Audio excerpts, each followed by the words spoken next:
পবিত্র ঈদ উল ফিতরে যারা আমরা সুন্নাহ মানতে চাই, কয়টা সুন্নাহ আমরা আমল করতে পারি? প্রথমটি হচ্ছে চাঁদ দেখার পর আমরা দোয়াটি পড়ব, আল্লাহু আকবার আল্লাহু আকবার আল্লাহু আকবার, আল্লাহুম্মা আহিল্লাহু আলাইনা বিল আমনি ওয়াল ঈমান ওয়াস সালামাতি ওয়াল ইসলাম ওয়াত তাওফীকি লিমা তুহিব্বু ওয়া তারদা রব্বি ওয়া রাব্বুকাল্লাহ হিলালু রুশদি ওয়া খায়র। এক নম্বর সুন্নাহ। চারটা নিজে দেখার চেষ্টা করব, চাঁদ দেখার পরে দোয়াটা পড়ব। দুই নম্বর সুন্নাহ হচ্ছে চাঁদ রাতে আমরা আমল করার চেষ্টা করব, অন্তত চাঁদ রাতে অন্তত আমরা 2 রাকাত অতিরিক্ত নফল নামাজ পড়ে আল্লাহর কাছে কান্নাকাটি করব। 3 নম্বর সুন্নাহ হচ্ছে ঈদ উল ফিতরের প্রস্তুতি যেন আমাকে ফজর ভুলায় না দেয়, ফজরের নামাজটা জামাতের সঙ্গে গিয়ে আদায় করব। 4 নম্বরে ঘরে এসে সুন্দর করে আমি গোসল করব, আমার সন্তানাদিদেরকে গোসল করাবো। 5 নম্বরে লুবসু আহসানি সিয়াব, সবচেয়ে সুন্দর জামাটা আমি পরিধান করব। এই সুন্দর জামা পরিধান করার সময় আমরা একটা দোয়া পড়ব, আলহামদুলিল্লাহিল্লাযী কাসানি হাযা সাওবা ওয়া রাযাকানিহি মিন গায়রি হাওলিন মিন্নি ওয়ালা কুওয়াহ। এই দোয়াটা আমরা পড়ি। এই দোয়াটা যদি আমরা মুখস্থ করে নেই অথবা বাংলায়ও বলি যে আল্লাহ আপনি আমাকে পড়িয়েছেন, আমার কোনো ক্ষমতা নাই, কোনো তৌফিক নাই, আল্লাহ আপনি আমাকে পড়ার সুযোগ দিয়েছেন, যদি দোয়াটা পড়তে পারি আল্লাহ তাআলা বলবেন যাও ফেরেশতারা সাক্ষী থাকো, আমার এই গোলামের গুনাহ খাতা আমি মাফ করে দিলাম। সুবহানাল্লাহ বিহামদিহি। আমরা নতুন জামাটা পরিধান করলাম। এরপর 6 নাম্বার আমার কাজ হচ্ছে ঘর থেকে বের হওয়ার সময় বেজোর সংখ্যক খেজুর খেয়ে নেওয়া। একটা হতে পারে, 3টা হতে পারে, 5টা হতে পারে, সাধ্য অনুযায়ী বেজোর সংখ্যক খেজুর গ্রহণ করে নেব। 7 নম্বরে আমরা যখন বের হচ্ছি তখন আমরা তাকবীর দিতে দিতে বের হব। আল্লাহু আকবার আল্লাহু আকবার লা ইলাহা ইল্লাল্লাহু আল্লাহু আকবার ওয়ালিল্লাহিল হামদ।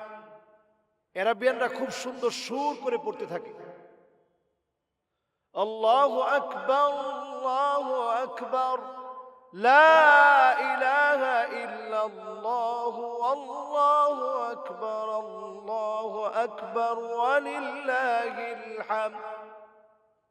8 নম্বরে আমি আপনি প্রত্যেকে এক পথ দিয়ে যখন যাচ্ছি ভিন্ন পথ দিয়ে আমরা আসার চেষ্টা করব। 9 নম্বরে খতিবের সামনে গিয়ে মনোযোগ সহকারে খতিবের কথাগুলো শুনব। 10 নম্বরে 2 রাকাত নামাজ, যেই নামাজের আযান নেই, ইকামত নেই, এমন 2 রাকাত নামাজ আদায় করব। 11 নম্বরে নামাজের পরে খুতবা শুনব। 12 নম্বরে খুতবা যখন শেষ হয়ে গেছে একজন আরেকজনকে দেখে অভিবাদন বিনিময় করব, বলার চেষ্টা করব তাকাব্বালাল্লাহু মিন্না ওয়া মিনকুম, তাকাব্বালাল্লাহু মিন্না ওয়া মিনকুম সালিহাল আমাল, তাকাব্বালাল্লাহু মিন্না ওয়া মিনকুম কুল্লু আম ওয়া আনতুম বিখাইর। এই কথাগুলো সাহাবায়ে কেরাম বলতেন, তো আমরা বলার চেষ্টা করি ইনশাআল্লাহ। যদি আমরা ঈদ মুবারক বলি অথবা ঈদ সাঈদ বলি কোনো অসুবিধা নেই। এই পরিভাষাগুলো আরবি পরিভাষা। ঈদ মুবারক মানে ঈদ বরকতপূর্ণ। ঈদ তো আমাদের জন্য আনন্দের বার্তা নিয়ে আসে। 13 নম্বরে যদি আমরা অভিবাদন বিনিময় করতে করতে 13 নম্বরে আমরা কোলাকুলি করে থাকি, এই কোলাকুলি করাটা একেবারে আবশ্যক না। আমরা হাতে চুমু দিতে পারি, কপালে চুমু দিতে পারি, যেগুলো হাদিস দ্বারা স্বীকৃত। কোলাকুলিও হতে পারে, অনেকদিন পরে দেখা হয়েছে কোলাকুলি করতে পারে। 14 নম্বরে শত্রুতা ভুলে আমরা ঘরে ফিরব, যে আমার মধ্যে আর আমার ভাইয়ের মধ্যে কোনো শত্রুতা নাই। ঈদ আসছে শত্রুতা ভুলাই দিতে।